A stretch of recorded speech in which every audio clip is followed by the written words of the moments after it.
This is me tasting a meal from over 500 years ago.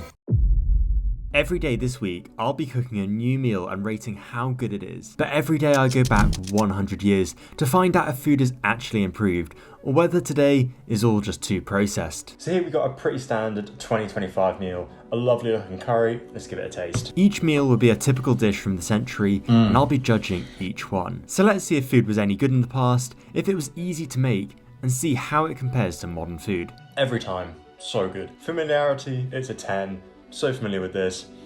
Overall rating, it's got to be a 9. Let's jump back 100 years to start with. Up first, we've got a beef stew with suet dumplings. We're going to prep the stew, that's simple enough. Just need to sort out the beef, add some carrots and onions, chuck in a bit of stock, add it all into one dish, and then whack it in the oven for 2.5 hours. Then onto the dumplings. These were made using suet, which is some kind of shredded beef fat.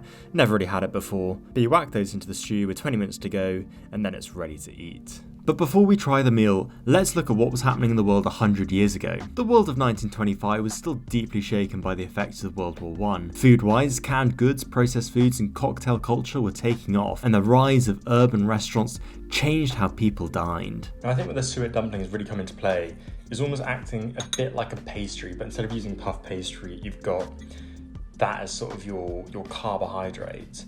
So let's give it a go with the meat.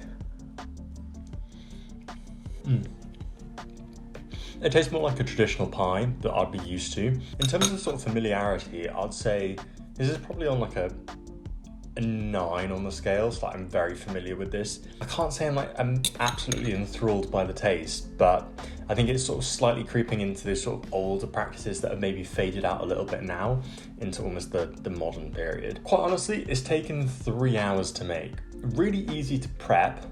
It's just a lot of waiting. Overall though, I'm going to give it a 7.5. Let's head back another 100 years to 1825. For 1825, we got peas pudding. I didn't expect them to look like this. For peas pudding, we're using these yellow split peas, which again, I've never tried before, but they look really weird. They're kind of like popcorn kernels mixed with sweet corn. Really strange. But anyway, rinse those off, add them to a boil for 40 minutes. It takes so long.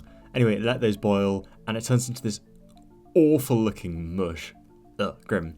Anyway, next up we grab some eggs, crack those into a bowl, bit of salt and pepper, add a bit of butter, and then whack those into the peas. Give that a good mix to create this awful looking mush. And then we weirdly use a tea towel and spoon it onto the tea towel. Fold the tea towel up into a little bundle, tie it together, and then boil it? What? Yeah, so apparently you're meant to boil this. Anyway, you take it out and then hang it up. This is such a weird recipe. And finally, let's see what it looks like. Yeah, it looks disgusting. In 1825, the Industrial Revolution was transforming Britain with steam-powered textile mills and factories reshaping work and cities. Meals were still seasonal and local. Refrigeration didn't exist, so preserving food meant salting, smoking or drying, and sugar was a prized and expensive commodity. Okay, so we've gone back 100 more years, and this time we've got peas pudding and pork. Don't really need the pork, but this does not look good. It doesn't smell good. Nothing about this gives me a good vibe.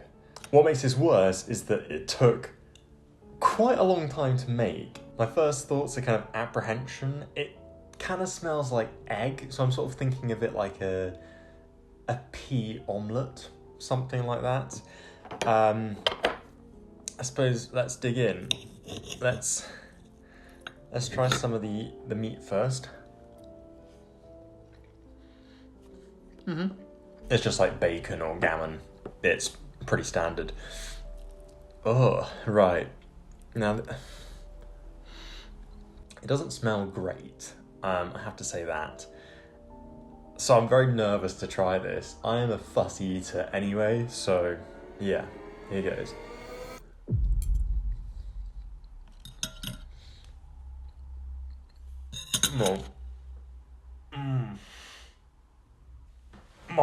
Oh god. That is disgusting. Oh my god. So it probably doesn't help that it's cold, because obviously in the recipe you've got to let it sit for like 10 minutes. I let it sit for 10 minutes to firm it up, and it's not majorly firm. It's cold, and then it's sort of just like a wet mush, and it sort of tastes like the worst part of peas. Like, I like peas, don't get me wrong, but peas are normally a bit sweeter because they're garden peas. Just that really earthy taste from peas, mixed into this like cold mush. I'm not a fan. Let's rate it. Let's give it a 4 out of 10 for familiarity. In terms of overall rating, would I eat this dish?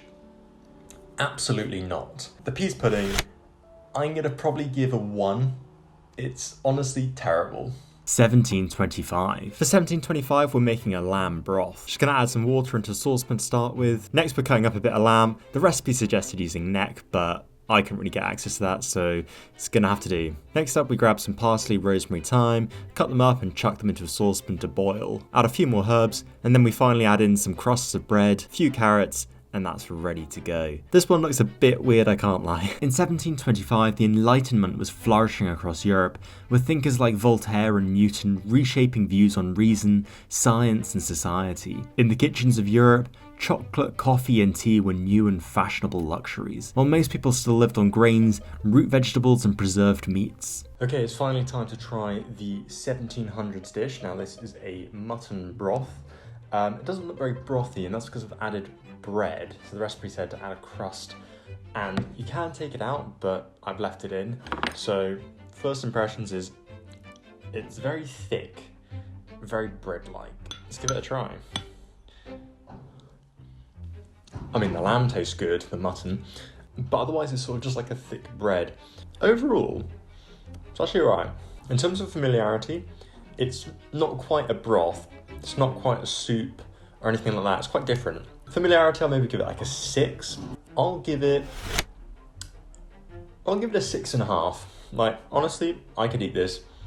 Not amazing, but eatable. 400 years ago, we reached 1625. For 1625, we're diving into a century-old staple, pottage. For this pottage, we're making a lamb one, just because I had a few bits of leftover lamb. We're going to boil the lamb in a saucepan, we're going to cut up some more herbs, and crucially, we're going to add in some oats to thicken up the broth. And this is the key bit to pottage. Not all pottage requires meat, but this one does just for a bit of extra sustenance. And then it's ready to serve. In 1625, Europe was deep into the brutal 30 Years' War. Shakespeare had died just 9 years earlier, and the scientific revolution was beginning to stir. The European diet was beginning to change as corn, potatoes, and tomatoes arrived from the Americas, but they were still curiosities rather than staples. Okay, it's time for the 1600s review. Now this is pottage. I don't think I've made it very well. I think it looks a bit too green and herby, but ooh, that looks thick. It's meant to be thick, that's the whole point of it, to be sort of a bit more hearty and fill you up a little bit more. Let's give it a go. Obviously it's got oats in it, mutton, lamb, and lots of herbs. Just smells like a very... If you've ever had roast lamb, it sort of smells a bit like that with all the sort of like rosemary and whatnot. Almost just tastes like a lamb sauce. It's like a very thick gravy. Honestly, that kind of goes hard. I can't lie. It's very... Like, if you like a lamb flavour, this is good. Like... And I do like a lamb flavour. I was not expecting to like this. In terms of familiarity, very different to what I'm used to. I wouldn't normally have something like this. I've never had something like this.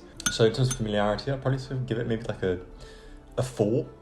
I mean, it's sort of similar to like very, very thick soup, but it's not quite thick soup. And then in terms of an actual rating, honestly, I'll give it a 7.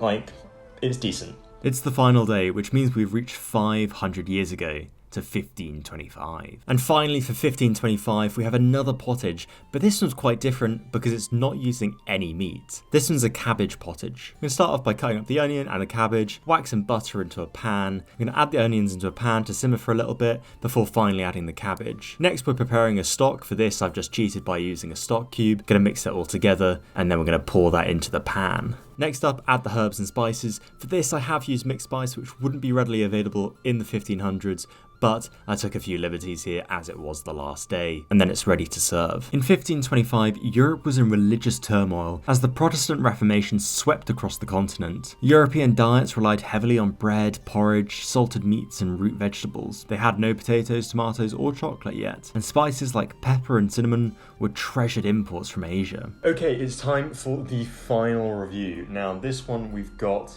Actually, what am I wearing? I could be wearing something better than this. That's a bit better, isn't it? Yeah, so I'm wearing a monk outfit. I don't really know why. So here we've got another sort of pottage, but it's very, very different this time. This is a cabbage pottage rather made of oats. And also, there's no meat in this, so it's a vegetarian dish. I've also added in mixed spice, which probably wouldn't be very readily available unless you're quite wealthy. But I saw a recipe that had it in, so I thought I'd add it in. It's basically powdered douce, I think is what it's called, which is basically sort of sweet spices like this. So you can really get a smell of cinnamon, which is really quite interesting. So let's give it a go.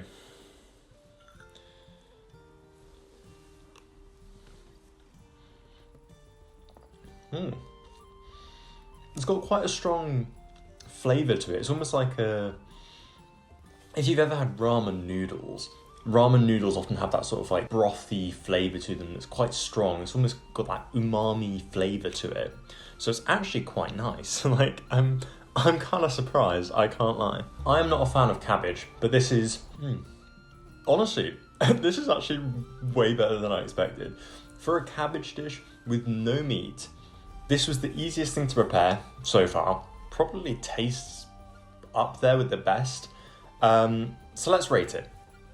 On familiarity, it's not overly familiar, but it also has that familiarity in terms of like that sort of ramen flavour. A 7 for familiarity. Like it's fairly familiar, but also just a meal made of cabbage is not very familiar to me. In terms of an actual rating though, I'm actually going to give this, somehow surprisingly, I'm going to give it an 8. This has been the biggest surprise, that the stew was familiar to me enough that I sort of expected it, whereas this, I didn't expect it at all. In terms of like how easy it is to make as well, can't go wrong with that. Well done, 1500s. You nailed it. Congrats. If you enjoyed and want to see me try historical foods even further back, or even food from the nobility, make sure you hit that like button and let me know which century you think had the best foods in the comments below.